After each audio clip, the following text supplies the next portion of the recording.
வணக்கம் நண்பர்களே, welcome to கற்றது மெக் கற்போம் கற்பிப்போம்.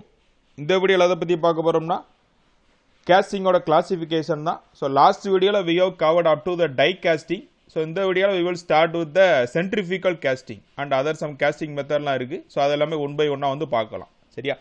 ஸோ நீங்கள் ப்ரீவியஸ் வீடியோஸ்லாம் செக் பண்ணி பார்க்கலைன்னா you can go and check it out. அதோட லிங்க்கும் டிஸ்கிரிப்ஷனில் ப்ரொவைட் பண்ணியிருக்கேன். செக் பண்ணி பாருங்கள், கண்டிப்பாக யூஸ்ஃபுல்லாக இருக்கும். ரைட்? ஸோ இந்த வீடியோவில் வந்து you will start with the centrifugal casting.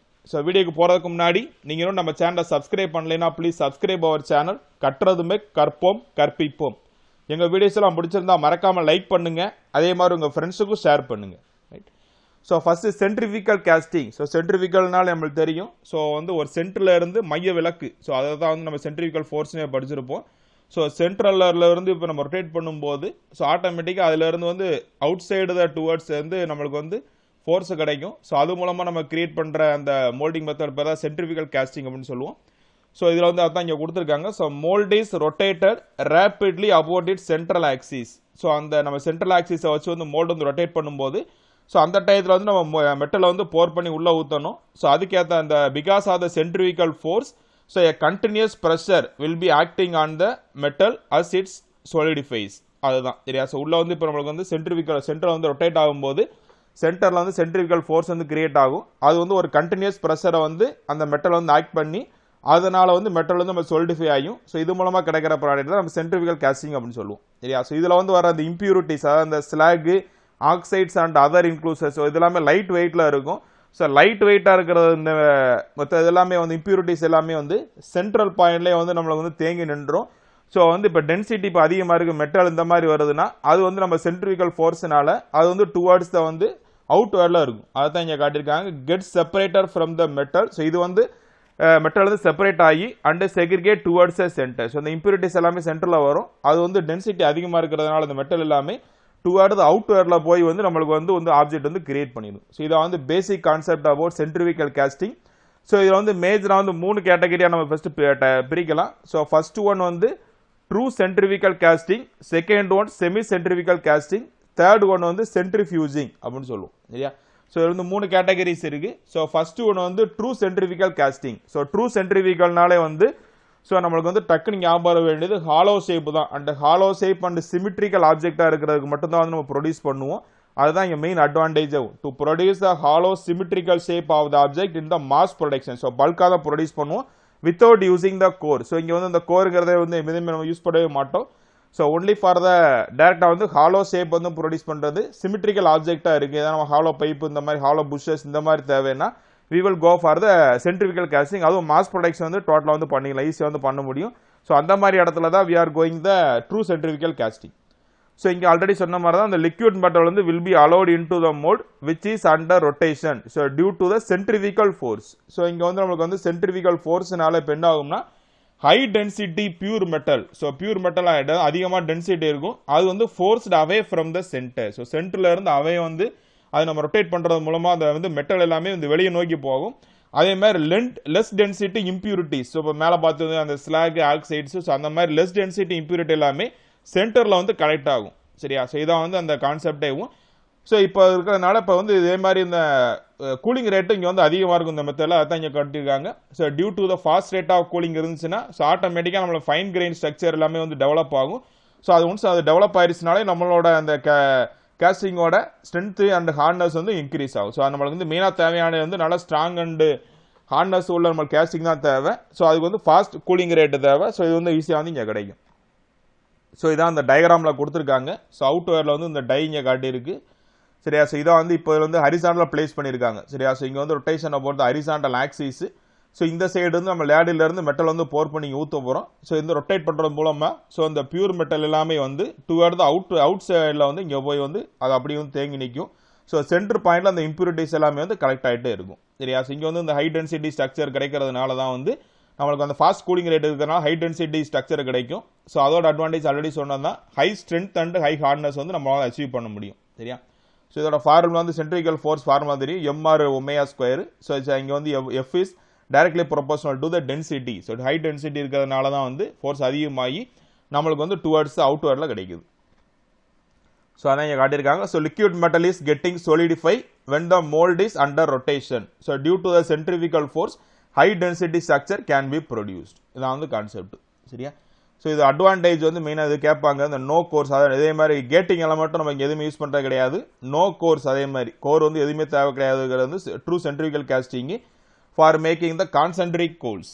சரியா? அதே மாதிரி ஆக்சிஸ் ஆஃப் ரொட்டேஷன் வந்து இங்கே வந்து ஹரிசாண்டலாக இருக்கணும் கிடையாது. மேபி ஹரிசாண்டலாக இருக்கலாம் ஆர் வெர்டிகலாக இருக்கலாம். அப்படி இல்லைன்னா எந்த ஒரு ஆங்கிலுமே இருக்கலாம். இது ஒரு advantage. So up to a certain thickness of the object proper directional solidification can be obtained. அதே மாதிரி வந்து டைரக்ஷனல் சொலிடிஃபிகேஷன் வந்து ஒரு சர்டன் திக்னஸ் வரைக்கும் வந்து நம்மளுக்கு வந்து ஸ்டார்டிங் ஃப்ரம் த மோல்டு சர்வீஸ்ல இருந்து தான் கிடைக்கும்.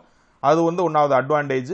ஸோ இங்கே கேஸ்டிங் ஈல்டு ஸோ ஆல்மோஸ்ட் வந்து 100% கிடைக்கும். ஸோ கேஸ்டிங் ஈல்டுங்கிறது ஆல்ரெடி நம்ம இந்த ப்ராப்ளத்தில் லாஸ்ட் வீடியோவில் பார்த்துருப்போம். சின்ன சின்ன ஃபார்முலாலாம் அதாவது நம்ம எவ்வளோ தூரம் வந்து நம்ம யூஸ் பண்ணி மெட்டல் யூஸ் பண்ணி பண்ணுறோமோ எவ்வளோ தூரம் யூஸ்ஃபுல்லான கேஸ்டிங் கிடைக்கிறதா வந்து சிம்பிளாக சொல்லணும்னா ஸோ அந்த வால்யூம் வந்து நீங்கள் பார்க்கும்போது நம்ம கேஸ்டிங் ஈல்டு வந்து இங்கே வந்து ஆல்மோஸ்ட் 100% கிடைக்கும் for the true centrifugal casting. சரியா?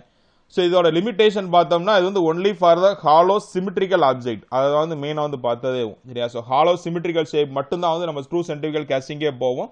So certain shapes which are வந்து ஆக்சிஸ் சிமெட்ரியாக இருக்கணும் and having the concentric holes. So இந்த மாதிரி இருக்கிறது மட்டும்தான் வந்து நம்ம வந்து யூஸ் பண்ண முடியும். அதாவது ஹாலோ சிமெட்ரிக்கல் மாதிரி தான் ஆக்சிஸ் சிமெட்ரி அதே மாதிரி கான்சென்ட்ரிக் ஹோல்ஸும் இருக்கணும். சரியா? ஸோ 2 ஹோல் வந்து சேம் டயாமீட்டர் இருக்கணும். அதை தான் இங்கே சொல்லுவோம் இல்லையா? கான்சென்ட்ரிக் ஹோல்ஸ்னா இப்போ நம்மளுக்கு 2 ஹோல் டயாமீட்டர் எடுத்தீங்கன்னா அவுட்டர் அண்ட் இன்னர் எடுத்தீங்கன்னா ஸோ சேமாக வந்து ஒரே பாயிண்ட்ல கோயின்சைட் அதாவது ஆக்சிஸ் வந்து சேமாக வந்து கோயின்சைட் ஆகணும். அந்த மாதிரி இருக்கிற ஷேப்புக்கு வந்து we can go for the true centrifugal casting.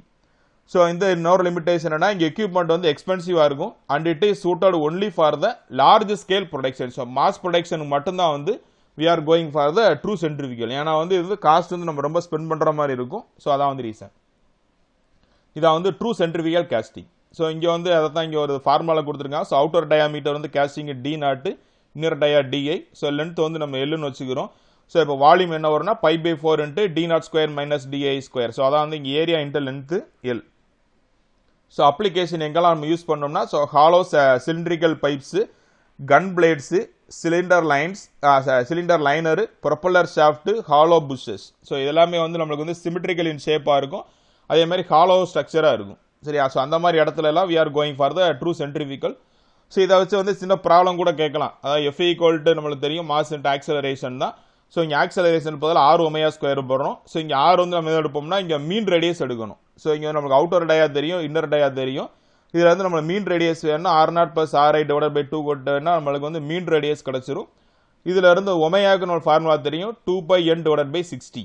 So இதை யூஸ் பண்ணி நம்மளுக்கு என்ன கேட்பாங்கன்னா இந்த ரொட்டேஷனல் ஸ்பீடு வந்து சென்ட்ரிஃபிகல் கேஸ்டிங்கில் வந்து என்ன வந்திருக்குன்னு கேட்பாங்க. ஸோ அதுக்கு வந்து இந்த சின்ன ஃபார்முலா வச்சு யூஸ் பண்ணி கால்குலேட் பண்ணிடலாம். சரியா? ஸோ அடுத்த டைப் வந்து சென்ட்ரிஃபிகல் கேஸ்டிங் நம்ம பார்க்கறது semi centrifugal casting. So semi centrifugal casting வந்து எதுக்காக யூஸ் பண்ணணும்னா ஸோ இங்கே வந்து மெயினாக வந்து அங்கே வந்து ஹாலோ ஆப்ஜெக்ட் மட்டும்தான் வரும். ஸோ இங்கே வந்து ஹாலோ இல்லாமல் வந்து இப்போ வேறு ஷேப் வந்து எனக்கு பண்ணணும். ஸோ அந்த மாதிரி இருக்கிறதுக்கு வந்து யூஸ் பண்ணலாம். அது objects which requires the more material. So out சைடில் வந்து எனக்கு அதிகமான மெட்டீரியல் வேணும். ஏன்னா ஆல்ரெடி நம்ம சென்ட்ரிஃபிகல் கான்செப்ட்லேயே பார்த்துருப்போம். லைட்டர் டென்சிட்டி உள்ள மெட்டீரியல் எல்லாமே அந்த இம்ப்யூரிட்டிஸ் எல்லாமே வந்து சென்டர் பாயிண்ட்ல தேங்கிரும். அவுட் வேர்ட்ஸில் தான் வந்து நம்மளுக்கு ஹை டென்சிட்டி அந்த பியூர் மெட்டல் எல்லாமே போய் டெபாசிட் ஆகும்னு. ஸோ அந்த மாதிரி வந்து நம்மளுக்கு வந்து தேவை. இப்போ வந்து அதை தான் இங்கே காட்டியிருக்காங்க. So when compare to the inside material எனக்கு வந்து அவுட் வேர்ல வந்து மோர் அதாவது வந்து எனக்கு வந்து இப்போ அதிகமான திக்னஸ்ல வேணும். அந்த மாதிரி ஆப்ஜெக்ட்டுக்கு வந்து எனக்கு வந்து செமி சென்ட்ரிஃபிகலும் யூஸ் பண்ணலாம். அதுதான் இங்கே காட்டியிருக்கு. சரியா? So liquid metal can be enter into the mould which is under the rotation. அதே கான்செப்ட் தான். So due to the gravity ஃபோர்ஸ்னால இப்போ என்ன ஆகும்னா so liquid metal will be entered at the centre of gravity, centre of the cavity and it is forced away from the centre by means of centrifugal force. அதே concept தான்.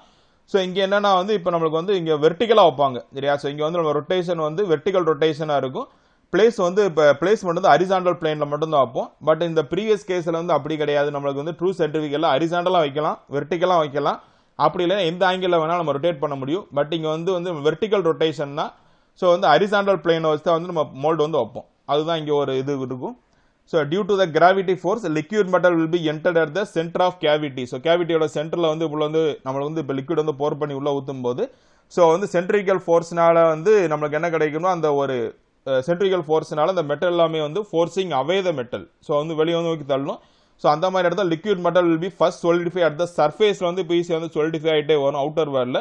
அதுக்கப்புறம் slowly it is progressing towards a centre. So வெளியே வந்து first solidify ஆகி உள்ள வந்து கொஞ்சம் கொஞ்சமாக அதுக்கப்புறம் solidify ஆகிட்டே வரும். அதுதான் இங்கே சொல்லியிருக்காங்க. So in this process the mold is placed on the horizontal plane ல வந்து நம்ம mold வந்து place பண்ணுவோம். அதே மாதிரி இங்க rotation வந்து vertical rotation ஆ இருக்கும். சரியா? So இந்த diagramல பாத்தீங்கனாலே காட்டியிருப்பாங்க. So இந்த மாதிரி வந்து vertical rotation இருக்கும். So இந்த மெத்தட்ல வந்து semi centrifugal vertical rotation மட்டும் தான் இருக்கு. So இங்க வந்து rotor இங்க coupling இருக்கு. So இதான் வந்து இப்ப mold cavity. So நம்மளுக்கு வந்து எந்த இடத்துல வந்து நம்மளுக்கு எந்த மாதிரி ஷேப் வேணுமோ அதுக்கு ஏத்த மாதிரி cavity இருக்கும். சென்டர் பாயிண்ட்ல வந்து நம்ம மெட்டல் வந்து இங்க போர் பண்ணி ஊத்துவோம். சோ இது வந்து இப்ப வெர்டிகல் ரொட்டேஷன்னால சோ ஆட்டோமேட்டிக்கா அந்த மாதிரி வந்து மெட்டல் வந்து அவுட்வர்ட்ஸ்ல போய் ஃபர்ஸ்ட் வந்து ஸ்டே ஆகும். சரியா? சோ இது வந்து நமக்கு வந்து அதுக்கு அப்புறம் வந்து இம்பியூரிட்டிஸ் வந்து வெளிய உள்ள திக்னஸ் வந்து அதிகமா வந்து ஆட்டோமேட்டிக்கா கிடைக்கும். சரியா? சோ இதே தான் இங்க வந்து டாப் வியூல காட்டி இருக்காங்க. சரியா? சோ இது வந்து ஸ்போக்ஸ், சோ இது கேவிட்டி இங்க இருக்கு. சோ இது வந்து வெப். சோ இங்க காஸ்டிங் yield எவ்வளவு இருக்குன்னா அங்க வந்து ஆல்மோஸ்ட் 100 இருக்கும். சோ இங்க வந்து அதோட கொஞ்சம் கம்மி ஒரு 85 to 95% வரைக்கும் வந்து நமக்கு வந்து யூஸ்ஃபுல்லான காஸ்டிங் வந்து வால்யூம் வந்து கிடைக்கும். So casting yield 85 to 95%. So இதோட அப்ளிகேஷன்ஸ் வந்து அங்கே வந்து ஒன்லி ஃபார் ஹாலோ ஷேப்ஸ் மட்டும்தான் இருக்கும். இங்கே வந்து புல்லிஸ், வீலு, ஸ்போக்டு வீல், இந்த கியர் பிளாங்க்ஸு, ஸோ இதெல்லாமே வந்து இதோட அப்ளிகேஷன் தான். செமி சென்ட்ரிஃபிகல் கேஸ்டிங்கோட அப்ளிகேஷன். ஸோ இதோட projection and permanent metallic, so இது வந்து ஆல்ரெடி இப்போ பார்த்தது தான். சரியா? ஸோ அதை இங்கே காட்டியிருக்காங்க. ஸோ இதை தான் இங்கே கான்செப்டில் கொடுத்துருக்கும். Outer portions of the mould will be filled by the purely centrifugal action as the liquid metal approach towards the center. So உள்ள வரும்போது வந்து நம்ம centrifugal forceனால வெளியே போய் டெபாசிட் ஆகும். So the centrifugal component decreases and the gravity component வந்து increase ஆகும். அதுக்கு அப்புறம் தான் சென்டருக்கு வந்து வரும். So the central portion is purely filled with the gravity only. ஏன்னா இங்க gravity forceனால மட்டும் வந்து நம்ம சென்டர்ல கிடைச்சாதான் உண்டு. மற்றபடி எல்லா மெட்டலுமே வந்து அவுட்வர்ட்ல வந்து ரொட்டேட் பண்றது மூலமா வெளியே போய் டெபாசிட் ஆயிரும். அதுதான் இங்க சொல்லியிருக்காங்க. சென்ட்ரல் போர்ஷன் வந்து ஒன்லி பை த கிராவிட்டி மட்டும் தான் இங்க டெபாசிட் ஆகும். சரியா? ஸோ இதான் வந்து செமி சென்ட்ரிஃபிகல். ஸோ இது எங்கெல்லாம் யூஸ் பண்ணோம்னா ஸோ மோர் காம்ப்ளிகேட்டட். ஸோ அங்கே வந்து நம்மளுக்கு ட்ரூ சென்ட்ரிஃபிகல் கேஸ்டிங் வந்து ரொம்ப ரொம்ப சிம்பிளான ஹாலோ ஷேப் ஆப்ஜெக்ட் மட்டும் தான் பண்ண முடியும். எனக்கு அதை விட கொஞ்சம் வந்து கிரிட்டிக்கலாக வேணும், ஸோ அவுட்டரில் வந்து எனக்கு அதிகமான திக்னஸ் மெட்டல் வேணும்னா அந்த மாதிரி இடத்துக்கு வந்து நம்ம செமி சென்ட்ரிஃபிகல் கேஸ்டிங் வந்து யூஸ் பண்ண முடியும். அது வந்து one of the advantage. So இங்கே வந்து இன்னொன்று என்னன்னா not necessary that these should have a certain hole which is to be obtained with the help of the core. So இங்கே வந்து கண்டிப்பாக வந்து அந்த சென்ட்ரு ஹோலில் வந்து எனக்கு வந்து நம்ம கோரை வச்சு தான் வந்து கிடைக்கணுங்கிறது கிடையாது. ஸோ அது ஒரு நாள் அட்வான்டேஜ். அதே மாதிரி ஃபார் லார்ஜர் ப்ரொடக்ஷன் ரேட், இதே மாதிரி மாஸ் ப்ரொடக்ஷனுக்கு வந்து நம்ம பண்ணணும்னா ஸோ என்ன பண்ணலாம்னா இந்த மாதிரி வந்து நம்ம மோல்டு செட் போய் ஒன்றுக்கு மேலே ஒன்று வந்து வச்சுட்டு ஸோ காமனாக வந்து சென்டர் பாயிண்ட்ல இந்த மாதிரி ரொட்டேட் பண்ணி பண்ணலாம். ஸோ இங்கே வந்து ஒரே ஒரு மோல்டு மட்டும் தான் வச்சிருக்காங்க. ஸோ 1 ஓவர் தான் ஓவர். ஸோ வந்து மோல்டு வந்து நிறைய வந்து மேலே மேலே அடிக்கிட்டே போகலாம். ஸோ அதான் இங்கே கொடுத்துருப்பாங்க. So for larger the production rate mold can be stacked one over the another. So நம்ம ஒண்ணுக்கு மேல ஒன்னு வந்து வச்சிட்டு all feeding from the same central pouring basin. So வந்து காமனா ஒரே ஒரு பேசின் ஸோ ரொட்டேட் பண்றது மூலமா வந்து ஒவ்வொரு இடத்துலையும் நம்மளால வந்து கிரியேட் பண்ண முடியும். ஸோ அந்த மாதிரி வச்சு வந்து நம்ம ப்ரொடக்ஷன் வந்து இன்க்ரீஸ் பண்ணிக்கலாம். ஸோ ரொட்டேட்டிங் ஸ்பீடு வந்து இங்க வந்து அங்கே கம்பேர் பண்ணும்போது இங்க வந்து அந்த அளவுக்கு ஹையா இருக்கு. Or not as high as in the case of true centrifugal casting. Rotation speed வந்து அதிகமா இருக்கும். செமி சென்ட்ரிஃபிகல் ரொட்டேஷனல் ஸ்பீடு வந்து கொஞ்சம் கம்மியா இருக்கும். சரியா? ஸோ இதில் வந்து நம்ம இந்த அளவு உறவு தெரிஞ்சாலே போதும் about the semi centrifugal casting. So அதுக்கடுத்த கேட்டகரி சென்ட்ரிஃபிகலில் பார்க்குறதா வந்து சென்ட்ரிஃபியூஜிங் கேஸ்டிங். ஸோ சென்ட்ரிஃபியூஜிங் வந்து மெயினாக எதுக்கு யூஸ் பண்ணோம்னா to produce the unsymmetrical object in the mass production. So எனக்கு வந்து இது வரைக்கும் நம்ம பார்த்தது எல்லாமே சிமெட்ரிக்கல் ஷேப் தான். எனக்கு வந்து இப்போ அன்சிமெட்ரிக்கல் ஷேப்பை வந்து நம்மளுக்கு வந்து கிரியேட் பண்ணணும். ஸோ இந்த மாதிரி சென்ட்ரிஃபிகல் ஃபோர்ஸை வச்சு கிரியேட் பண்ணணும்னா ஸோ அந்த மாதிரி டெக்னிக் போகிறதா வந்து நம்ம சென்ட்ரிஃபியூஜிங் போவோம். சரியா? So இதுல வந்து liquid metal so can be enter into the center of the sprue by means of gravity force and it is forced away from the center by means of non-uniform centrifugal force. அந்த non-uniform centrifugal force ஓட பேர் தான் என்ன சொல்றோம்னா centrifuging அப்படின்னு சொல்லுவோம். சரியா? So இங்கேயும் அதே கான்செப்ட் தான். இங்கே liquid metal வந்து நம்மளுக்கு வந்து சென்டர்ல தான் வந்து போர் பண்ணி ஊற்ற போகிறோம். பட் இங்கே என்ன வந்து யூனிஃபார்மாக சென்ட்ரிஃபிகல் ஃபோர்ஸ் வந்து இருக்காது, நான் யூனிஃபார்ம் சென்ட்ரிஃபிகல் ஃபோர்ஸ் கிடைக்கும். ஸோ அது வழியாக வந்து நம்மளுக்கு கிடைக்கிற ஃபோர்ஸை தான் நம்ம என்ன சொல்கிறோம்னா சென்ட்ரிஃபியூஜிங் சொல்கிறோம். சரியா? ஸோ இங்கே வந்து யூஸ்ஃபுல் கேஸ்டிங் yield வந்து அதுலேருந்து ஒரு 5 to 10% கம்மியாக இருக்கும். சரியா? ஸோ ஆக்சுவலாக அது தப்பாக இருக்குது. பட் நம்ம கம்பேர் பண்ணும்போது வந்து செமி சென்ட்ரிஃபிகலை கம்பேர் பண்ணோம்னா இன்னும் ஒரு அரௌண்ட் வந்து இதில் ஒரு 60 to 70% வேணா வைக்கலாம். சரியா? ஸோ அரௌண்ட் 60 to 70% வந்து கிடைக்கும். சரியா? ஸோ இது கிடையாது, இது வந்து அதை கம்பேர் பண்ணும்போது இவ்வளோ கம்மிங்கிறத சொல்ல வராங்க. சரியா? ஸோ இங்கே வந்து 60 to 70% வந்து நம்மளுக்கு சென்ட்ரிஃபியூஜிங் கேஸ்டிங் yield கிடைக்கும். ஆக்சிஸ் ஆஃப் ரொட்டேஷன் வந்து இங்கே வந்து கண்டிப்பாக கோயின்சைட் ஆகாது. ஏன்னா அப்போ தான் வந்து நம்மளுக்கு வந்து அன்சிமெட்ரிக்கல் ஆப்ஜெக்ட் கிடைக்கும். அதனால தான் not coincide with the axis of ஆப்ஜெக்டோட ஆக்சிஸும் ரொட்டேஷனல் ஆக்சிஸும் இதுக்கு முன்னாடி கேஸ்டிங்லாம் பார்த்தீங்கன்னா ஒரே கோயின்சைடிங்காக இருக்கும். பட் இங்கே வந்து கோயின்சைட் ஆகாது, ரெண்டுக்குமே வந்து நம்ம ஆஃப் செட் வச்சிருப்போம். சரியா? அந்த ஆஃப் செட் வச்சு தான் இங்கே ரொட்டேட் பண்ணுற மாதிரி இருக்கும். ஸோ இங்கே பார்த்தீங்கன்னாலே தெரியும் இங்கே வந்து சென்ட்ரல் ஸ்க்ரூ சரி இங்கே காட்டியிருக்காங்க இல்லையா. ஸோ இதை வந்து ஆக்சிஸ் ஆஃப் த ஆப்ஜெக்ட் இந்த வெர்டிகல் ஆக்சிஸ், இது வந்து axis of the rotation. So இங்கே பார்த்தீங்கன்னா அந்த கேப் தெரியும். இது வந்து கண்டிப்பாக வந்து கோயின்சைட் ஆகாது. கேசிங்கோட வந்து 60 to 70 இப்போ தான் சொல்லியிருந்தோம் அதுதான் இல்லையா. ஸோ இதான் வந்து இதோட இது வந்து டாப் வியூ. ஸோ மேலே காட்டியிருக்கிறது டா வியூ. ஸோ இது வந்து ஃப்ரண்ட் வியூவில் இங்கே காட்டியிருக்காங்க. இது வந்து ஃப்ரண்ட் வியூ, இது வந்து டாப் வியூ. ஸோ இங்கே 4 இதில் வந்து இப்போ அரேஞ்ச் பண்ணியிருக்காங்க இல்லையா. ஸோ இது வந்து சென்ட்ரல் ஸ்க்ரூ. ஸோ சென்ட்ரலில் வந்து இருக்கிறது. இது வந்து reservoir for the feeding. So இங்கேருந்து வந்து நம்மளுக்கு இந்த ஸ்க்ரூ வழியாக வந்து இந்த போரிங் பேசினில் வந்து உள்ளே ஊற்ற போகிறோம். ஸோ மேலே வந்து கோப் பேக்ஸ், ட்ராக் பேக்ஸ் இருக்குது. வெளியே ஃப்ளாஸ்க்கு, ரிவால்விங் டேபிள் இருக்குது. ஸோ வெர்டிகலாக வந்து நம்ம ரொட்டேட் பண்ணுறது மூலமாக so core forming, so inside the cavity. So இங்கே வந்து கேஸ்டிங் வந்து ஃபார்ம் ஆகும் சரியா. ஸோ இதான் வந்து கான்செப்ட். ஸோ இங்கே பார்த்தோம்னா ஸோ இங்கே இப்போ ஃபார் எக்ஸாம்பிள் இந்த M1 M2 ஸோ 4 இதில் இருக்குது. ஸோ இங்கே வந்து கேவிட்டி. ஸோ இது வந்து ஹரிசாண்டலில் உள்ளது எல்லாமே ரன்னரு. ஸோ சென்டரில் வந்து இப்போ நம்மளுக்கு வந்து போர் பண்ணி ஊற்றும் போது ஆட்டோமேட்டிக்காக அந்த சைட்ஸ் எல்லாத்துலையும் போய் ஃபுல்லாகும் சரியா. ஸோ இப்போ வந்து பார்த்தோம்னா இப்போ M1 ஸோ மாஸ் ஒன்று வந்து கிரேட்டர் than 2 த M2 இருக்குது. ஸோ இங்கே வந்து அதே மாதிரி இந்த இதுல நம்ம M1 + M2 ஃபார் பேலன்சிங் பார்த்தீங்கன்னா M2 + M3. ஸோ இப்போ மேலே கீழே உள்ளது வந்து நம்மளுக்கு வந்து இப்போ அது ஆப்போசிட் சைடு. ஸோ இப்போ இங்கே ஒன்று இருக்குது, இங்கே ஒன்று இருக்குது. இந்த ரெண்டையும் ஆட் பண்ணோம்னா மாஸ் வந்து ஸோ இந்த M2 + M3 ஆட் பண்ணுற மாஸுக்கு வந்து ஈக்குவல் பேலன்சிங்காக இருக்கும் சரி. அதை தான் இங்கே காட்டியிருக்காங்க. ஸோ சென்ட்ரல் உள்ள வந்து ஃபார் பேலன்சிங் வந்து அந்த மாதிரி வெயிட் வந்து வச்சுருப்பாங்க. So in order to attain the higher metal pressure during the solidification, when casting shapes are not axis symmetrical, the centrifuging process is used. So அதான் அங்க சொன்னது சரியா. ஸோ ஒரே மாதிரி வந்து நம்மளுக்கு வந்து ஆக்சிஸில் இருக்காது, நான் ஆக்சிஸ் சிமெட்ரிக்கல். ஸோ அந்த மாதிரி இடத்துல வந்து we are going to obtain the high metal pressure. So it is used only for the small jobs of the any shape. So shape வந்து என்ன வேணாலும் இருக்கலாம், பட் ஆனால் ஸ்மால் ஷேப்பை வந்து ஆப்ஜெக்ட் வந்து யூஸ் பண்ணுவோம். Casting cavities are arranged about the center axis of rotation like spokes of the wheel. So அந்த மாதிரி அரேஞ்ச் பண்ணுவோம். It permits the production of the multiple castings also. இங்கே வந்து மாஸ் ப்ரொடக்ஷன் வந்து பாசிபிள் இருக்குது சரியா. ஸோ மொத்தமாக வந்து 4 இடத்துலையும் பண்ணுறது மூலமாக ஸோ இங்கே வந்து நம்மளுக்கு வந்து ஸ்போக்ஸ் வந்து இந்த கனெக்ட் பண்ணி வந்து நிறையா வீல்ஸ் வச்சிட்டோம்னா அதுக்கேற்ற மாதிரி வந்து ஏன்னா சின்ன ப்ராஜெக்ட் சின்ன பார்ட்டு தான். ஸோ நிறையா இது பண்ணுறது மூலமாக ஒரே டயத்தில் நம்ம பல்காக வந்து பண்ண முடியும். ஸோ மாஸ் ப்ரொடக்ஷன் இங்கேயும் பாசிபிள். ஸோ மெயின் அப்ளிகேஷன் இது வந்து எங்கே யூஸ் பண்ணோம்னா நம்ம அந்த இன்வெஸ்ட்மெண்ட் காஸ்டிங் வந்து பேட்டர்ன் யூஸ் பண்ணுவோம் இல்லையா. ஸோ நம்ம ஆல்ரெடி வந்து பேட்டர்ன் அசம்பிளி வச்சு இன்வெஸ்ட்மெண்ட் காஸ்டிங் லாஸ்ட் வீடியோவில் பார்த்துருப்போம். ஒவ்வொரு பேட்டர்னை ரெடி பண்ணி ஸோ ஒன்றுக்கு மேலே வச்சு பேட்டர்ன் அசம்பிளியே பண்ணியிருப்போம் அந்த வேக்ஸ் மெட்டீரியலை யூஸ் பண்ணி. ஸோ அதுக்கு தேவையான பேட்டர்னை வந்து நம்ம வந்து சென்ட்ரிஃபியூஜிங் மெத்தட் வச்சு யூஸ் பண்ண முடியும். ஏன்னா இது வந்து ஸ்மால் ஆப்ஜெக்ட் தான், அதுதான் நம்மளுக்கு தேவையானதும். So patterns use in the investment casting made up of wax. So wax மெட்டீரியலை யூஸ் பண்ணுற பேட்டர்னை வந்து எந்த மெத்தடில் பண்ணலாம்னா சென்ட்ரிஃபியூஜிங் மெத்தடில் பண்ண முடியும். ஸோ இதை ஒரு valve body, bonnets, plugs, yokes, brackets so இதெல்லாமே வந்து இதோட அப்ளிகேஷன் ஏரியா தான், சென்ட்ரிஃபியூஜிங்கோட அப்ளிகேஷன் ஏரியா சரியா. ஸோ இதான் வந்து 3 difference types of centrifugal casting. So இந்த இப்போ ஒரு ஃபார்முலா பார்த்துருந்தோம் இல்லையா. ஸோ அதை வச்சு வந்து ஒரு சின்னதாக ஒரு ப்ராப்ளம் கேட்டிருக்காங்க. So hollow casting 600 mm outside radius கொடுத்தாச்சு, 500 mm இன்சைடு ரேடியஸ் கொடுத்துட்டாங்க. is produced by the true centrifugal casting. So acceleration value கொடுத்திருக்காங்க. acceleration 70 g கொடுத்திருக்காங்க சரியா. so 70 into g. so what is the rotational speed னா நம்ம என்ன தான் calculate பண்ணனும் சரியா. so இது நம்ம ஆல்ரெடி பார்த்தது தான், சிம்பிள் ப்ராப்ளம் தான். so outer radius வந்து 600 mm, inner radius வந்து 500 mm. so இதுல இருந்து ஃபர்ஸ்ட் நம்ம மீன் ரேடியஸ் வந்து கண்டுபிடிக்கலாம். so rm வேணும்னா r0 plus ri divided by 2.